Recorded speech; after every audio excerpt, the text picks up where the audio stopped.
Welcome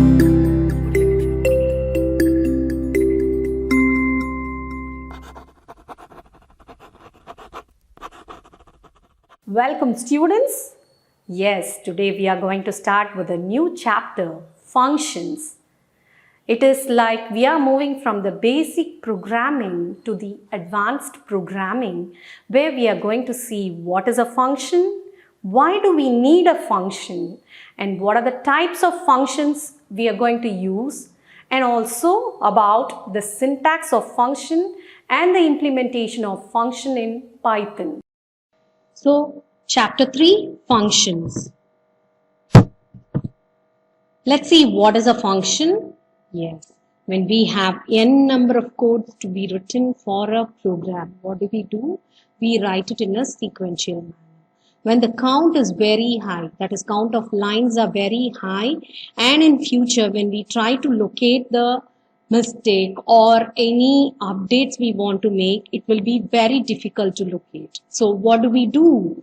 We just divide the code into small subunits to work on it. And we categorize this using the functionalities. For example, let us take a student's mark list, okay? So when we go with it, we go with modules like subject-wise marks is taken, total is being calculated, average is being taken. Yeah, this has to be continued for all the students in each class and each section, okay? So what do? We just go with the categorization of the functionality. One is calculating the marks, the other one calculating the total, calculating the average. That is how we deal with the program, okay?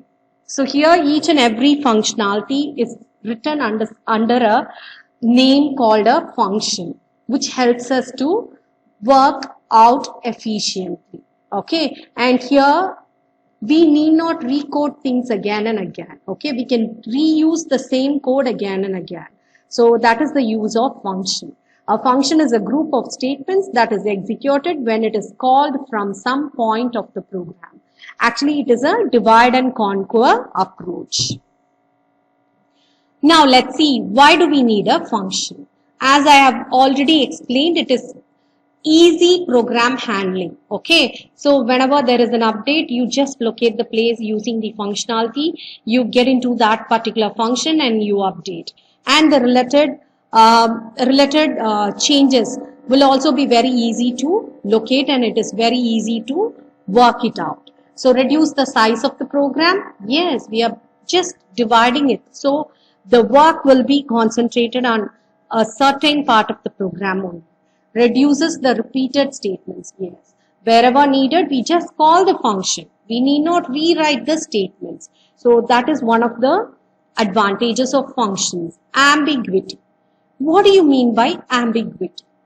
So you have the same variable being used in different places, and there is a change in the value of the variable.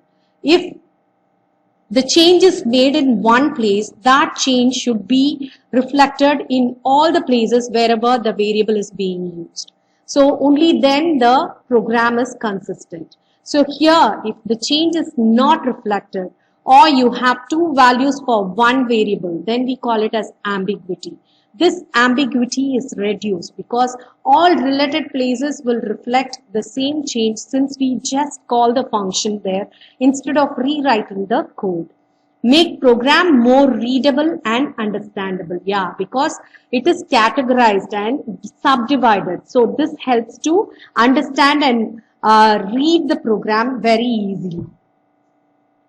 Now let's see the types of functions. We have three types of functions: built-in function, modules, and user-defined function. So let's see one by one. Built-in functions. So the predefined functions in Python, these functions we call it as what? Built-in functions. They are already programmed and we just use the name of the function to call it and use it. Okay. So when we try to get the integer as an input, we give int of input of, right?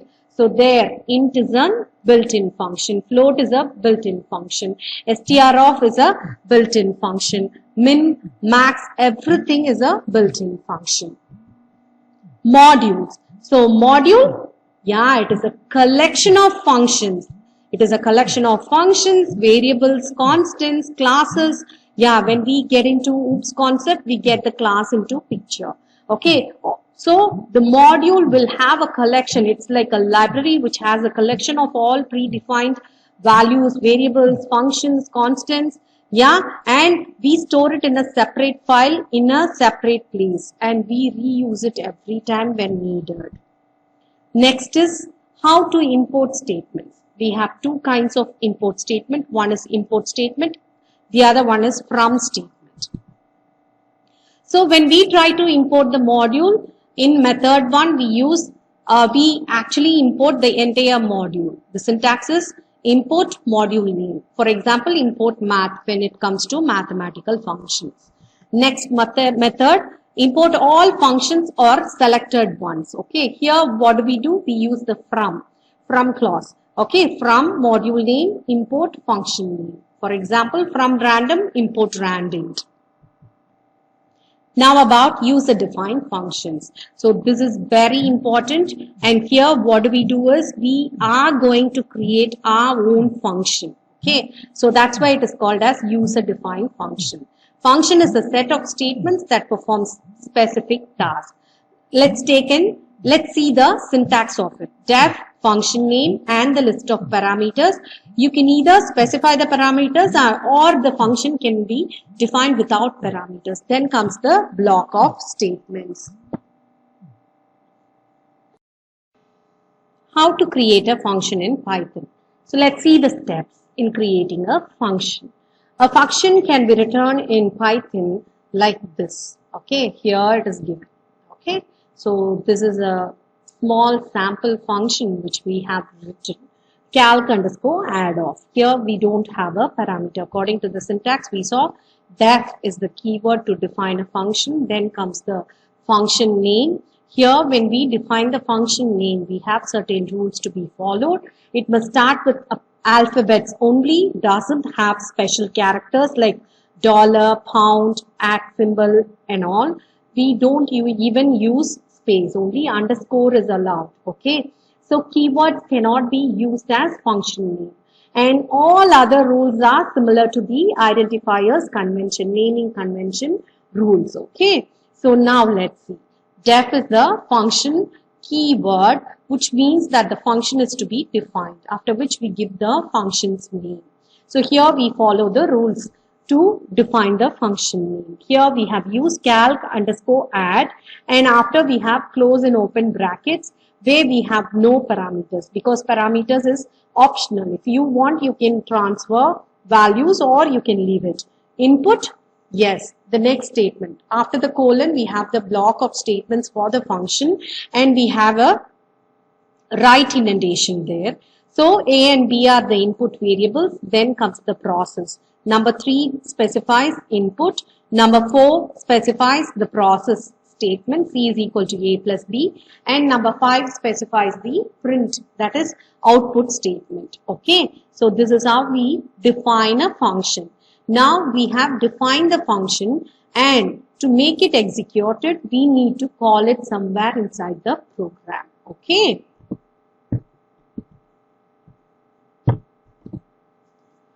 Now let's see the parts of function. First we have the function header. Always start with the def keyword followed by the function name and its parameters, and it ends with a colon. Okay, so next is parameters, variables itemized in brackets of the function header. This tells that we are passing some values into the function from the outside. Now, function body, that is block of statements which come after the colon. Okay, that defines the action performed by the function. And here we need a right indentation. Indentation, white space at the beginning of every statement with the same block. So all the statements which belong to the same block will be starting from the same line or same, same space where it is being kept. The position, starting position will be the same. Function calling, writing function name including parameter values.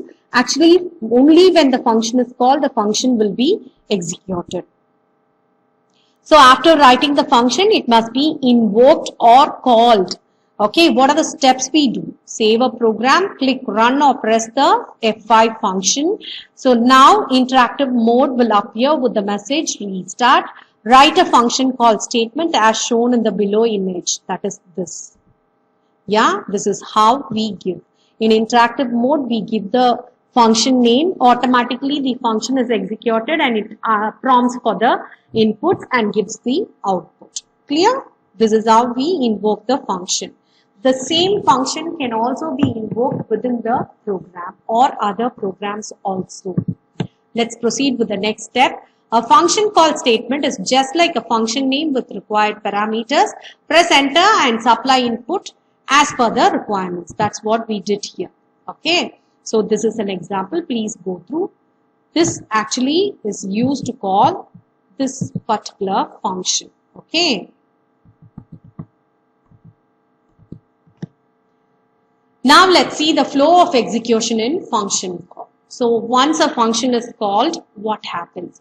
A function in the Python program is called by function call statement. To call a function, write the function name followed by parameter values.